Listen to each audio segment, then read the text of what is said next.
வணக்கம். புதுவை மற்றும் அதனை சுற்றியுள்ள பகுதிகளில் நடைபெற்ற பல்வேறு நிகழ்வுகளை பிரதிபலிக்கும் கமலா தொலைக்காட்சியின் செய்திகளுக்காக பிரபாவதி. விரிவான செய்திகளை காண்பதற்கு முன் தலைப்புச் செய்தியை பார்க்கலாம்.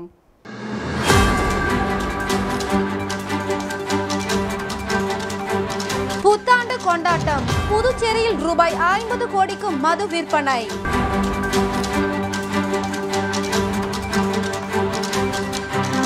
சட்டமன்ற உறுப்பினர் வைத்தியநாதன் அவர்களுக்கு புத்தாண்டு வாழ்த்துக்களை தெரிவித்த தொகுதி மக்கள். இனி விரிவான செய்திகள். லாஸ்பேட்டை சட்டமன்ற உறுப்பினர் வைத்தியநாதன் அவர்களுக்கு லாஸ்பேட்டை தொகுதி பொதுமக்கள் நேரில் சந்தித்து புத்தாண்டு வாழ்த்துக்களை தெரிவித்தனர். புத்தாண்டையொட்டி லாஸ்பேட்டை தொகுதியை சேர்ந்த சமூக ஆர்வலர்கள், காங்கிரஸ் பிரமுகர்கள், தன்னார்வ அமைப்பினர், காங்கிரஸ் சட்டமன்ற கட்சி தலைவரும் லாஸ்பேட்டை தொகுதியின் சட்டமன்ற உறுப்பினருமான வைத்தியநாதனை அவரது அலுவலகத்தில் நேரில் சந்தித்து புத்தாண்டு வாழ்த்துக்களை தெரிவித்தனர். அவர்களுக்கு காங்கிரஸ் சட்டமன்ற கட்சி தலைவர் வைத்தியநாதன் தினசரி கேலண்டர் மற்றும் நாட்குறிப்பேடுகளை வழங்கி புத்தாண்டு வாழ்த்துக்களை தெரிவித்தார்.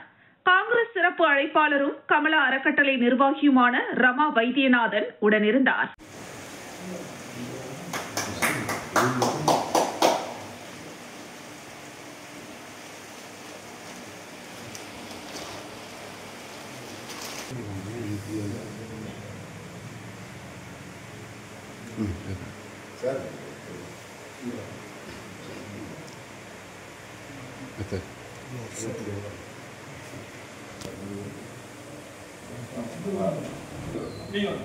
நீங்கள் முன்னாடி வந்து சும்மா என்ன ஆள் தெரிஞ்சா போதுதான்.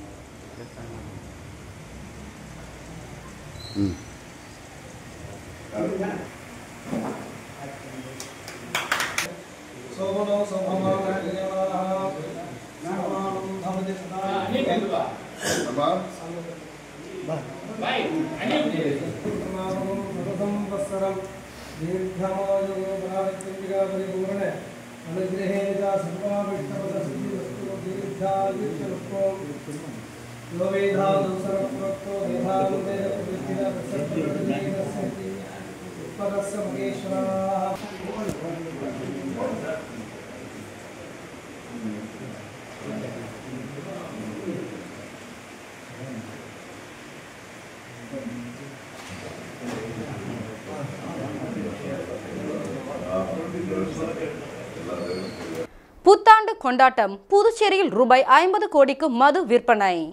புதுச்சேரி என்றவுடன் நினைவுக்கு வருவதில் மதுவும் ஒன்று. சுமார் 1000க்கும் மேற்பட்ட மது வகைகளும் 100க்கும் மேற்பட்ட பீர் வகைகளும் புதுச்சேரியில் கிடைக்கிறது.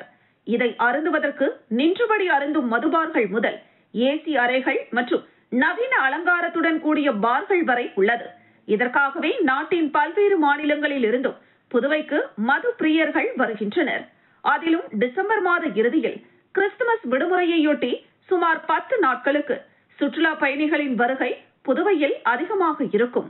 புதுச்சேரிக்கு வரும் சுற்றுலா பயணிகள் படகு குழாம், கடற்கரை சாலை, பூங்காவில் சுற்றி திரிந்தாலும் இரவில் மது வகைகளை நாடுகின்றனர். புத்தாண்டையொட்டி ஆண்டுதோறும் புதிய மது வகைகளும் அறிமுகப்படுத்தப்படும். இந்த ஆண்டு 40 வகையான புதிய மது வகைகள் அறிமுகப்படுத்தப்பட்டது.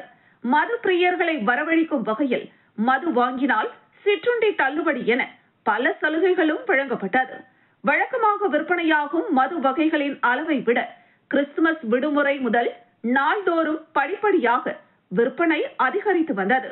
உச்சகட்டமாக புத்தாண்டு நள்ளிரவில் விற்பனை 2 மடங்காக இருந்தது. இதற்கேற்ப பார்கள் அலங்கரிக்கப்பட்டிருந்தது. மது பார்கள், ரெஸ்ட்ரோ பார்கள், மது விற்பனை நிலையங்கள், ரிசார்ட்டுகளில் மது விற்பனை 2 மடங்காகி உள்ளது. தமிழகத்தில் டாஸ்மாக் விற்பனையை கணக்கிட முடியும். ஆனால் புதுவையில் தனியார் மதுபார்களே அதிகம். இதனால் விற்பனையை துல்லியமாக கணிக்க முடியாது.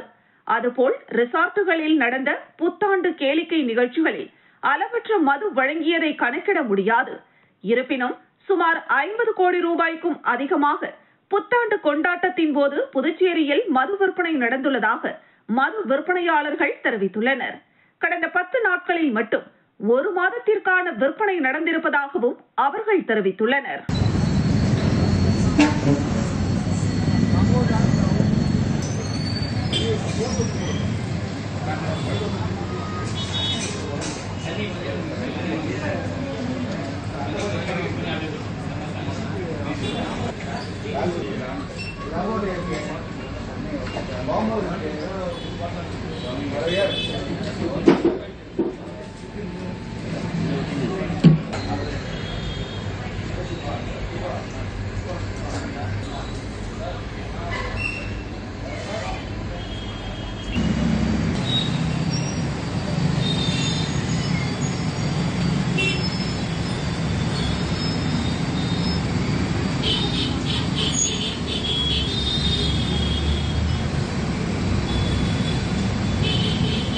புதுச்சேரியில் இன்று தொடங்கி 3 நாட்கள் நடைபெறும் மண்டல அளவிலான அறிவியல் கண்காட்சியை முதலமைச்சர் ரங்கசாமி துவக்கி வைத்தார்.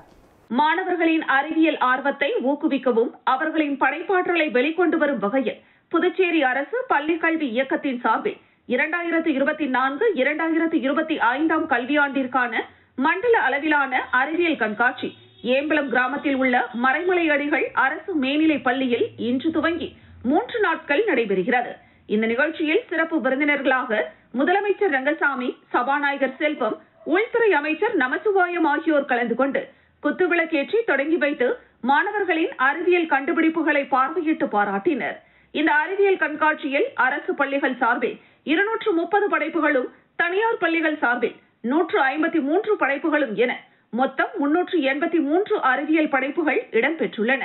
மேலும் இக்கண்காட்சியில் போக்குவரத்து விதிமுறைகளை கடைபிடிப்பது, மின்சாரம் சேமிப்பு, செயற்கைக்கோள், காற்றாலை, ராமர் கோவில், அரவை இயந்திரம், இயற்கை உரங்கள், சூரிய ஒளியில் மின்சாரம் தயாரித்தல், மழைநீர் சேமிப்பு உள்ளிட்ட பல்வேறு படைப்புகள் இடம்பெற்றுள்ளன.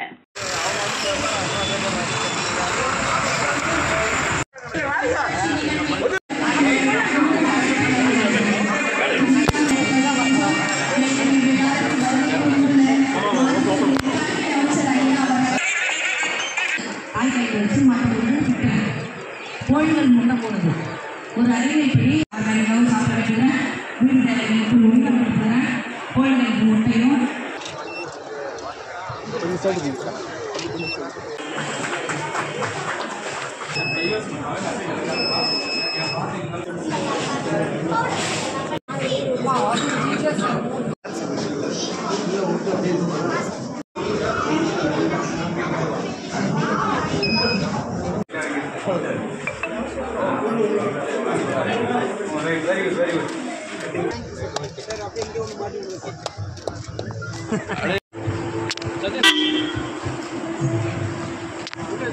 ராகுல் காந்தி தேசிய பேரவை துணைத் தலைவர் திருவேங்கடம் பிறந்தநாளையொட்டி ஏழை எளிய மக்களுக்கு நலத்திட்ட உதவிகளை முன்னாள் அமைச்சர் கந்தசாமி வழங்கினார். புதுச்சேரி ராகுல் காந்தி தேசிய பேரவை சார்பில் பேரவையின் துணைத் தலைவரும் காங்கிரஸ் கட்சியின் பொதுக்குழு உறுப்பினருமான திருவேங்கடம் பிறந்தநாள் விழா வெகு விமர்சையாக கொண்டாடப்பட்டது. ராகுல் காந்தி தேசிய பேரவைத் தலைவர் R.E. சேகர் தலைமையில் பெருமாள் கோவில், கௌசிக பாலசுப்ரமணிய கோவிலில் சிறப்பு பூஜை செய்யப்பட்டு பக்தர்களுக்கு அன்னதானம் வழங்கப்பட்டது. அதனைத் தொடர்ந்து அண்ணா சாலையில் நலத்திட்ட உதவிகள் வழங்கும் விழா நடைபெற்றது. இதில் முன்னாள் அமைச்சர் கந்தசாமி சிறப்பு அழைப்பாளராக கலந்து கொண்டு திருவேங்கடத்திற்கு சால்வை அணிவித்து வாழ்த்துக்களை தெரிவித்தார்.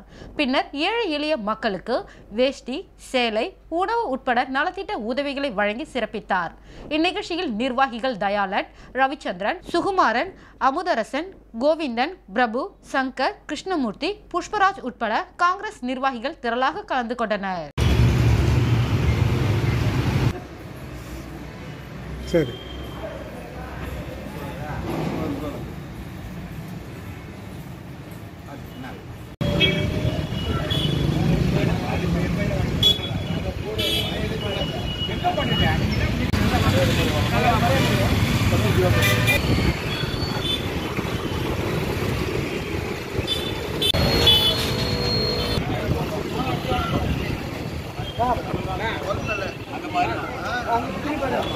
நீ இப்படி வந்து பின்னாடி ஒன்று அப்படி போங்க, மறைக்கிறீங்க. வாங்க வாங்கம்மா, வாங்க வாங்க, வந்துடுமா வந்துடுமா.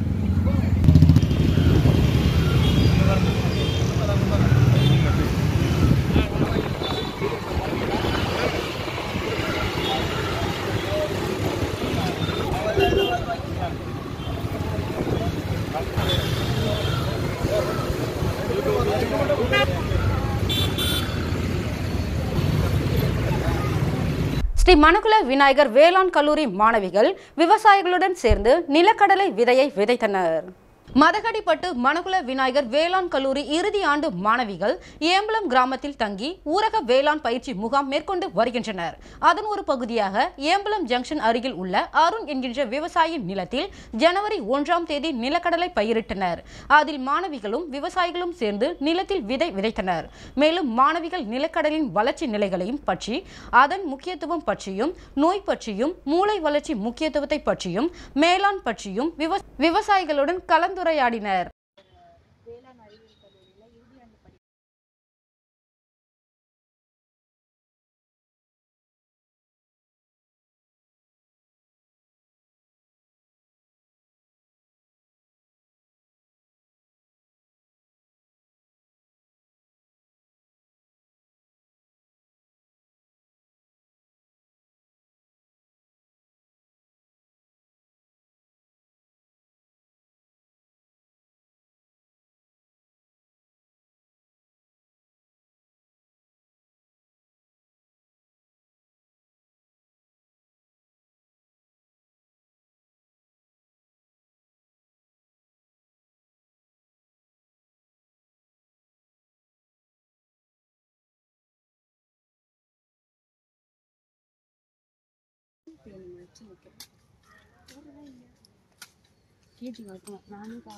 இரண்டாயிரத்தி 25ஆம் ஆண்டு புத்தாண்டை முன்னிட்டு அமைச்சர் நமச்சிவாயம் ஆதரவாளர்களுக்கு தினசரி நாள்காட்டி வழங்கி புத்தாண்டு வாழ்த்துக்களை தெரிவித்தார். 2025ஆம் ஆண்டு புத்தாண்டை முன்னிட்டு அரசியல் பிரமுகர்கள் தங்களது ஆதரவாளர்கள் மற்றும் பொதுமக்களுக்கு புத்தாண்டு வாழ்த்துக்களை தெரிவித்து வருகின்றனர். அதன் ஒரு பகுதியாக புதுச்சேரி உள்துறை அமைச்சர் நமச்சிவாயம் புத்தாண்டை வரவேற்கும் விதமாக பொதுமக்களுக்கு தினசரி நாள்காட்டி மற்றும் இனிப்பு வழங்கி புத்தாண்டு வாழ்த்துக்களை தெரிவித்தார். இதனைத் தொடர்ந்து உள்துறை அமைச்சர் நமச்சிவாயத்தை அவரது இல்லத்தில் சந்தித்த சட்டமன்ற உறுப்பினர்கள், அரசியல் பிரமுகர்கள் மற்றும் ஆதரவாளர்கள் மூலக்குளம் சரவணன், மணக்குள விநாயகர் ரியல் ஏஜென்சி உதயம்பட்டு கார்த்திகேயன், தக்கக்குட்டை ராஜா, மங்கலம் தொகுதி பாஜக பொறுப்பாளர் கார்த்திகேயன், சீனிவாச மூர்த்தி ரெட்டியார், மதகடிப்பட்டு பாஸ்கர், எம்ஜிஆர் என்கின்ற பொன்னுசாமி, அரியூர் முருகப்பன், நெட்டப்பாக்கம் ரவிச்சந்திரன், யுவராஜ், ஜானகிராமன், தன்ராஜ், மணிமாறன், ஆனந்த், விக்கி, அலெக்ஸ், தெய்வ சிகாமணி, பாலாஜி உள்ளிட்ட ஏராளமான பிரமுகர்கள் கலந்து கொண்டு அமைச்சருக்கு பொன்னாடை போர்த்தி தங்களது புத்தாண்டு வாழ்த்துக்களை தெரிவித்தனர்.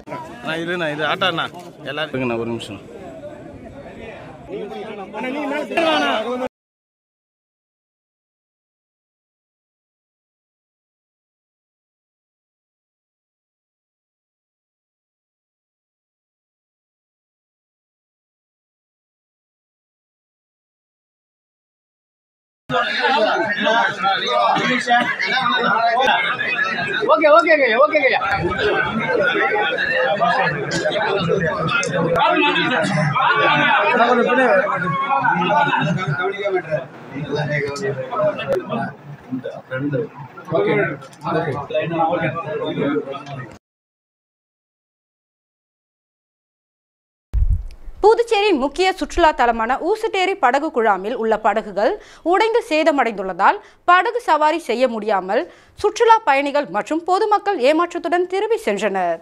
புதுச்சேரியின் மிகப்பெரிய நீர் ஆதாரமாக உள்ளது ஊசுட்டேரி. 800 ஹெக்டேர் பரப்பளவு கொண்டது. இதில் 410 ஹெக்டேர் தமிழக பகுதியிலும் 390 ஹெக்டேர் நிலப்பரப்பு புதுச்சேரியிலும் உள்ளது.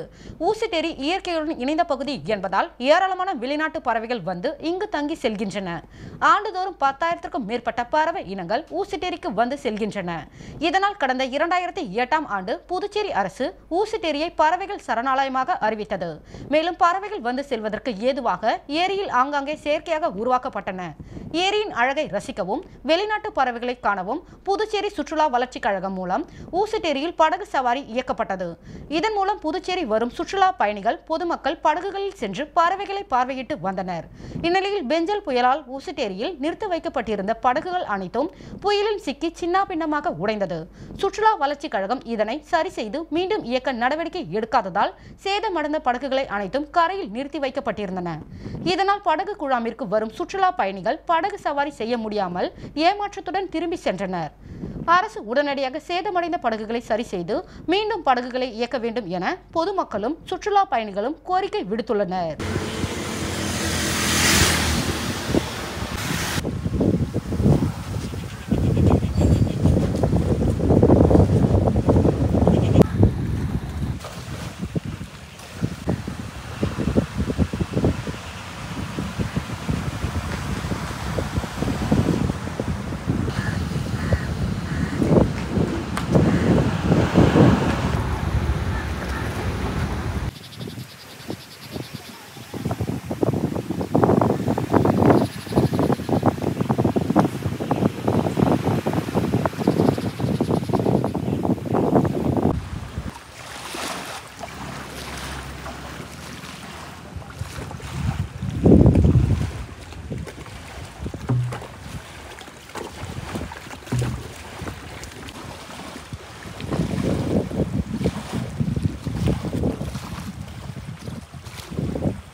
காரைக்காலில் மக்களை தேடி மாவட்ட ஆட்சியர் திட்டத்தின் கீழ் கிராமப்புற மக்களை நேரடியாக மாவட்ட ஆட்சியர் மணிகண்டன் சந்தித்து அவர்களோடு அமர்ந்து மதிய உணவு சாப்பிட்டார். காரைக்கால் மாவட்டத்தில் மாவட்ட நிர்வாகம் சார்பில் மாவட்ட ஆட்சியர் திட்டத்தின் கீழ் கிராமப்புற மக்களை சந்தித்து மாவட்ட ஆட்சியர் மணிகண்டன் குறைகளை கேட்டறிந்து வருகிறார். அந்த வகையில் மாவட்ட ஆட்சியர் நிரவி திருப்பட்டினம் தொகுதியில் உள்ள நடுக்களம் கிராமத்தில் பொதுமக்களை சந்தித்த மாவட்ட ஆட்சியர் மணிகண்டன் அரசு அதிகாரிகளுடன் இணைந்து குறைகளை கேட்டறிந்தார். இதில் பொதுமக்கள் தங்களது பகுதியில் புதிய சாலைகளை அமைக்க வேண்டும், சாலையில் மின்விளக்கு அமைக்க வேண்டும், கால்வாய்களை சுத்தம் செய்து கொசுக்களை அழிக்க நடவடிக்கை எடுக்க வேண்டும் உள்ளிட்ட பல்வேறு பிரச்சனைகளை புகாராக மாவட்ட ஆட்சியரிடம் மனு அளித்தனர். அதற்கு மாவட்ட ஆட்சியர் உரிய நடவடிக்கை எடுப்பதாக உறுதி அளித்தார். இதனை அடுத்து குறைதீர்ப்பு முகாமிற்கு வருகை தந்திருந்த பொதுமக்களுக்கு மாவட்ட நிர்வாகம் சார்பில் மதிய உணவு ஏற்பாடு செய்யப்பட்டிருந்தது. அப்பொழுது மாவட்ட ஆட்சியர் மணிகண்டன் மக்களோடு இணைந்து மதிய உணவு சாப்பிட்டார். இந்த நிலையில் மாவட்ட ஆட்சியர் மக்களோடு இணைந்து மதிய உணவு சாப்பிட்டதை கண்ட பொதுமக்கள் வியப்பாக பார்த்து சென்றனர்.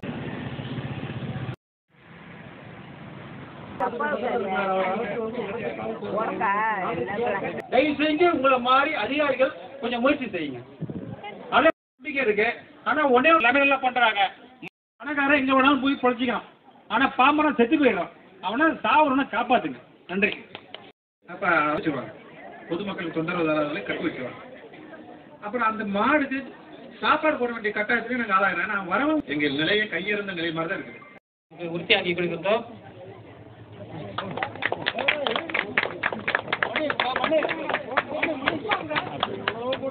அது மட்டுமல்லாமல் எல்லா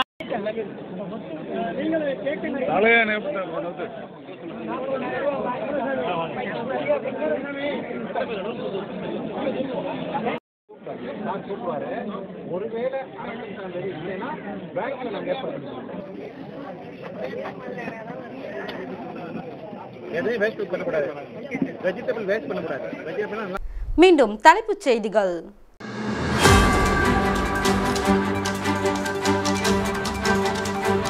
புத்தாண்டு கொண்டாட்டம். புதுச்சேரியில் ரூபாய் 50 கோடிக்கு மது விற்பனை.